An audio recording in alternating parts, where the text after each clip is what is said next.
The late 20th century saw a surge in environmental activism.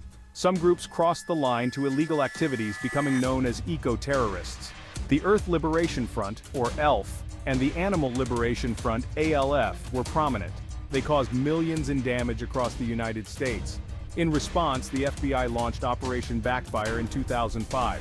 This aimed to dismantle the ELF and ALF and bring them to justice. Operation Backfire was a significant moment in the fight against eco-terrorism. The FBI's Joint Terrorism Task Force, or JTTF, played a crucial role in Operation Backfire. The JTTF brought together experts from various agencies. They used intelligence gathering, surveillance, and undercover operations. Connecting the dots between incidents was key.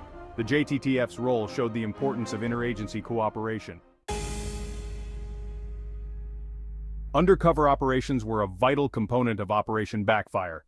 These operations allowed the FBI to infiltrate the ELF and ALF. Agents gained first-hand knowledge of the group's inner workings, plans, and members. Undercover agents spent months, even years, gaining the trust of ELF and ALF members. They participated in meetings, protests, and even minor acts of vandalism to maintain their cover. These agents faced considerable personal risk. They operated in a secretive and often dangerous world. FBI agent. One pivotal moment in Operation Backfire involved an undercover agent infiltrating an ELF cell planning to attack a university research facility.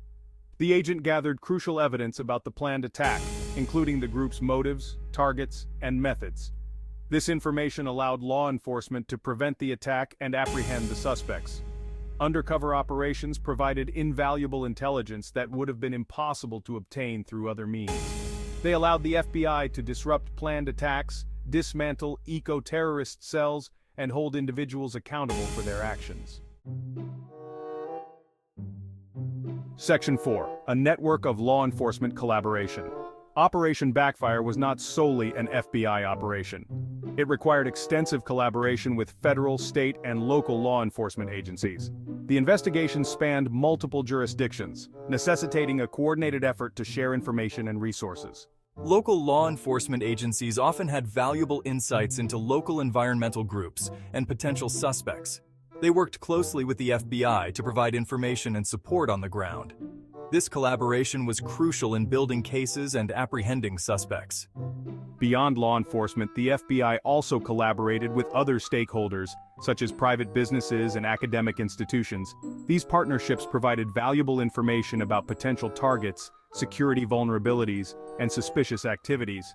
The success of Operation Backfire highlighted the importance of a multi-agency approach to combating terrorism.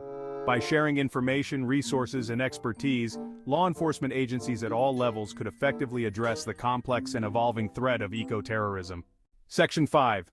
Public reactions and legal battles. Operation Backfire sparked mixed reactions from the public and the media. Some applauded the FBI for taking a tough stance against eco-terrorism.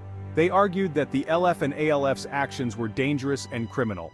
Others expressed concerns about government overreach and the chilling effect on legitimate activism. The legal proceedings were complex and contentious. Operation Backfire ignited a national conversation about eco-terrorism and activism limits. Section 6. The legacy of Operation Backfire. Operation Backfire had a lasting impact on the fight against eco-terrorism. It led to a significant decline in ELF and ALF activities. The operation also resulted in policy changes and increased law enforcement scrutiny of radical environmental groups. The operation prompted lawmakers to pass stricter laws targeting eco-terrorism. It also led to increased funding for law enforcement agencies to combat domestic terrorism, including eco-terrorism. These measures reflected a growing awareness of the threat posed by eco-terrorism and a commitment to addressing it. However, Operation Backfire also underscored the importance of distinguishing between legitimate environmental activism and criminal activity. Law enforcement agencies had to strike a delicate balance between upholding the law and respecting First Amendment rights. The legacy of Operation Backfire continues to shape the debate over eco-terrorism. It serves as a reminder that while environmental activism is crucial, it must be pursued through lawful and peaceful means. The operation's impact on policy, law enforcement, and public awareness continues to influence how society addresses the complex intersection of environmentalism and extremism.